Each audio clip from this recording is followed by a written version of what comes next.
High friends, welcome back to our YouTube channel. तर आज आपण बनवणार आहे वडापाव. तर तो कसा बनवायचा हे सर्व आज मी तुम्हाला या व्हिडिओमध्ये सांगणार आहे. तर हा वडापाव एकदा तुम्ही नक्की ट्राय करून बघा. हा एकदम हॉटेल स्टाईल असा होतो. तर तुम्ही या पद्धतीने केल्यास नक्कीच तुमचा वडापाव अतिशय अप्रतिम असा होईल. तर यासाठी जास्त काही साहित्याची आवश्यकता नसते. तो आपण अगदी घरच्या साहित्यात सुद्धा बनवू शकतो. हा वडापाव खाण्यासाठी अतिशय हॉटेल स्टाईल लागतो.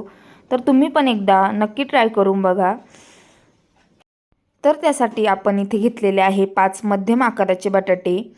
तर ते बटाटे आता आपण कुकरमध्ये घालून घेऊ व त्यामध्ये पाणी ॲड करून कुकरला त्याच्या 3 ते 4 शिट्ट्या काढून घेऊ. बटाटे चांगले उकडले पाहिजेत.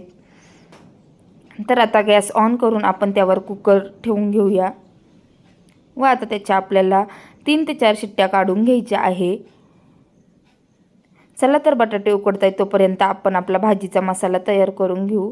त्यासाठी एका मिक्सरच्या जारमध्ये आपण घेणार आहे 4 ते 5 लसणाच्या पाकळ्या व त्यामध्ये टाकायचे आहे थोडेसे आले. तर आल्याचे असे तुकडे करून घेतलेले आहे. त्याचबरोबर आपण त्यात घालणार आहोत हिरव्या मिरच्या, कढीपत्ता. तर कढीपत्ता ऑप्शनल आहे, तुम्ही तुमच्या आवडीनुसार टाकू शकता. त्याचबरोबर टाकायचे आहे जिरे व खूप अशी कोथिंबीर. तर यानंतर तुम्ही यामध्ये धनेसुद्धा ॲड करू शकता. हे तुम्हाला आवडत असल्यास तुम्ही टाका. आता आपण हे मिक्सरला फिरवून घेऊ व त्याची आपल्याला एकदम फाईन अशी पेस्ट नाही करायची. अशा प्रकारे त्याचं टेक्स्चर पाहिजे. हे बघा. आता आपण कुकरच्या 3 शिट्ट्या काढून घेतल्या आहे. आता वाफ काढून आपण बघू आपले बटाटे व्यवस्थित उकडलेत की नाही. तर आता आपण एका सुरीच्या साहाय्याने चेक करून बघू आपले बटाटे आतमध्येपर्यंत उकडले की नाही. तर हे बघा, बटाटे अतिशय सुंदर प्रकारे उकडले गेले आहे. आता ते एका बाउलमध्ये घेऊन आपल्याला त्याला मॅश करून घ्यायचं आहे. अशा प्रकारे याच्या आपण फोडी देखील करून घेऊ शकतो. आता एक कढई तापत ठेवायची आहे. त्यामध्ये ॲड करायचं आहे थोडंसं तेल. तर तेलाला आपल्याला चांगलं असं तापू द्यायचं आहे. मग ते तापल्यानंतर आपण त्यात बाकी वस्तू घालून घेणार आहोत. तर तेल चांगलं तापल्यानंतर त्यामध्ये आपल्याला पहिल्यांदा ॲड करायचे आहे जिरे. जिरे चांगले तडतडू द्यायचे आहे.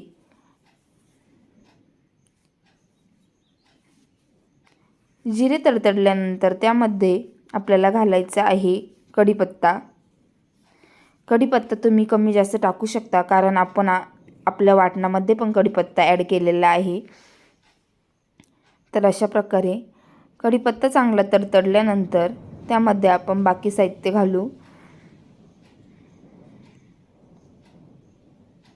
आता कढीपत्ता चांगला तडतडला आहे. आता आपण त्यामध्ये ॲड करणार आहोत आपण ते मिक्सरला फिरवून घेतलेलं मिरचीचे वाटण. तर ते चांगले मिक्स करून घ्यायचे आहे. अशा प्रकारे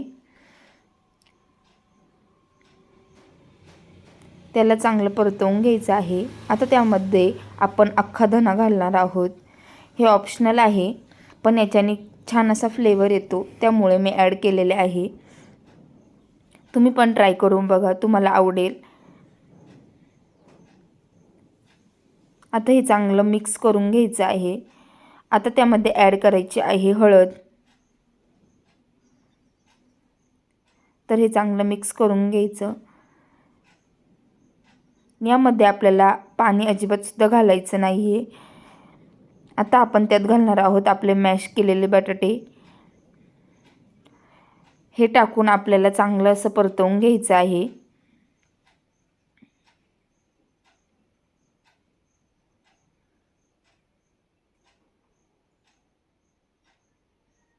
व्यवस्थित प्रकारे त्याला एकजीव करून घ्यायचा आहे व सर्व मसाला बटाट्यांना लागला पाहिजे अशा पद्धतीने आपण मिक्स करणार आहोत.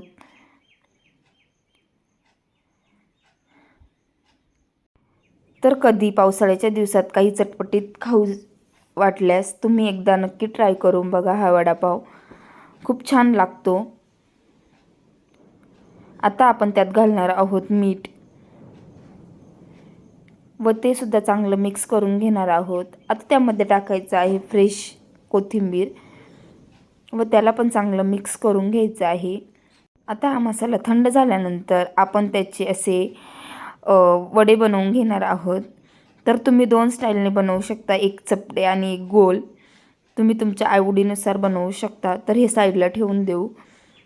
तर आता आपण बनवून घेऊ वडे तळण्यासाठीचं बॅटर. तर त्यासाठी इथे मी 2 कप बेसन घेतलेलं आहे. त्यामध्ये आपल्याला घालायचं आहे लाल तिखट.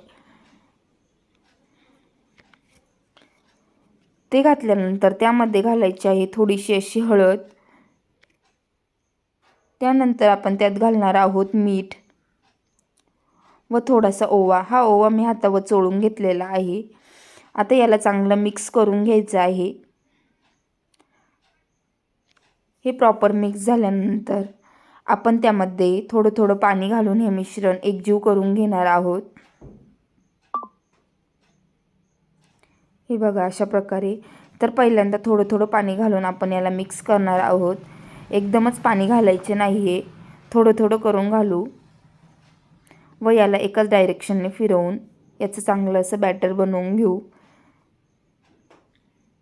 अशा प्रकारे.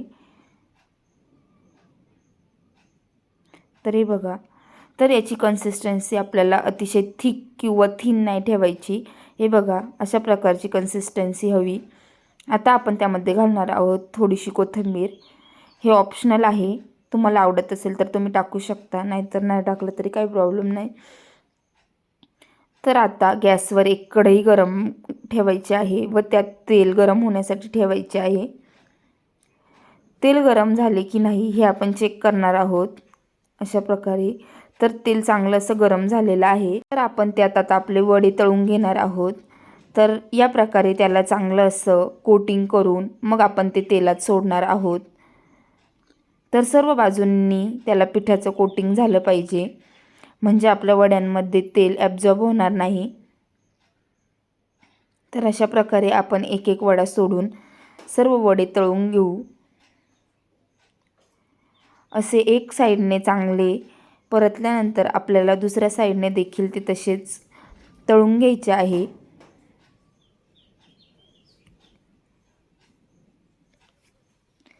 एका साईडने व्यवस्थित तळल्यानंतर आपण त्याला पलटवणार आहोत. तर हे अतिशय केअरफुली करा, तेल अतिशय गरम असते. अशा प्रकारे अतिशय हलक्या हाताने आपण हे करणार आहोत.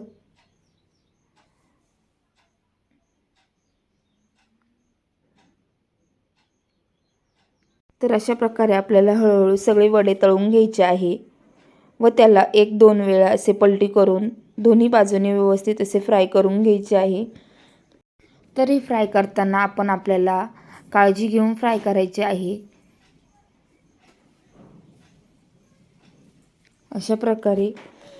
तर आता आपण याला व्यवस्थित फ्राय करून घेऊ व त्यानंतर आपण याला काढून घेऊ. आता आपण याला अजून 1 मिनिट फ्राय होण्यासाठी ठेवूयात, देन मग काढून घेऊ.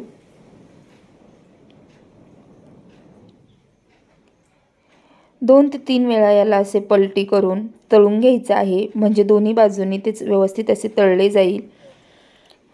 चला तर आता हे झालेलं आहे. आता आपण याला काढून घेऊ.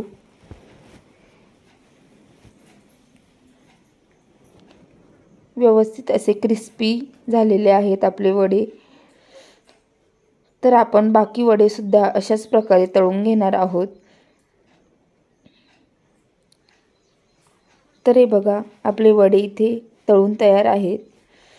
तर आता आपण बाकी वडे सुद्धा अशाच प्रकारे तळून घेऊ.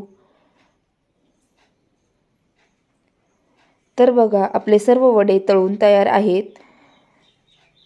अतिशय क्रिस्पी असे झालेले आहेत. वडापावमध्ये सर्वात इम्पॉर्टंट असते मिरची. तर आपण त्या मिरच्या देखील त्याच तेलात तळून घेणार आहोत व ते काढून झाल्यानंतर त्यावर अशा प्रकारे मीठ टाकून घेणार आहोत. हे गरम असतानाच करायचे आहे. आपण वडापावसाठी लागणारी लाल चटणी तयार करून घेणार आहोत. तर त्यासाठी आपल्याला सर्वप्रथम लागणार आहे शेंगदाणे. शेंगदाणे असे गोल्डन ब्राऊन होईपर्यंत आपल्याला परतून घ्यायचे आहे. व ते मिक्सरमध्ये टाकून घ्यायचे आहे. त्यानंतर आपल्याला लागणार आहेत लसूण. तर लसूण देखील हलकासा आपल्याला परतवून घ्यायचा आहे व तो देखील आपल्याला मिक्सरमध्ये ॲड करायचा आहे. त्यानंतर आपण हे वडापाव तळल्यानंतर त्याच्या खाली असे उरते ते आपण घेणार आहोत. तुम्ही या पद्धतीने ही चटणी तयार करून बघा, एकदम स्ट्रीट स्टाईल अशी होते. त्यानंतर आपण त्यात घालणार आहोत जिरं व कलर येण्यासाठी लाल तिखट. हे तुम्ही तुमच्या आवडीनुसार किंवा टेस्टनुसार कमी जास्त टाकू शकता. तर मी 1 चमचा टाकलेला आहे. आता त्यामध्ये आपण घालणार आहोत मीठ. आता हे आपल्याला मिक्सरला फिरवून घ्यायचे आहे. तर बघा, इथे आपली एकदम स्ट्रीट स्टाईल अशी लाल चटणी तयार आहे. तर ही अतिशय सुरेख अशी लागते. आता आपण ही इमली आणि त्या लाल चटणीबरोबर वडापाव सर्व करणार आहोत. तर पहिल्यांदा आपण त्याला असं ओपन करून घेऊया व त्याला मस्त अशी इमलीची चटणी लावून घेऊ सर्व बाजूंनी. तर या इमलीच्या चटणीने अतिशय सुंदर अशी टेस्ट येते. त्यानंतर त्यावर घालायची आहे ती लाल चटणी. लसणाने त्याला खूप सुंदर असा फ्लेवर येतो.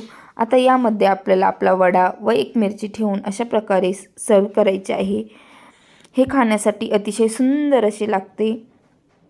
आता आपण दुसरं देखील तसंच तयार करून घेऊयात. इमलीच्या चटणीने त्याला आंबट गोड अशी टेस्ट येते. तुम्ही पण अशा प्रकारे सर्व करून बघा. एकदम हॉटेल स्टाईल असा वडापाव तुमचा बनवून तयार होणार आहे. तर अशा प्रकारे हा वडापाव खाण्यासाठी अतिशय सुंदर असा लागतो. तर आता आपण त्याला सर्व करूया. तर आता आपण आपले वडापाव इथे ठेवून घेतले आहे. त्याचबरोबर आपण सर्व करणार आहोत आपली लाल चटणी व मिरची.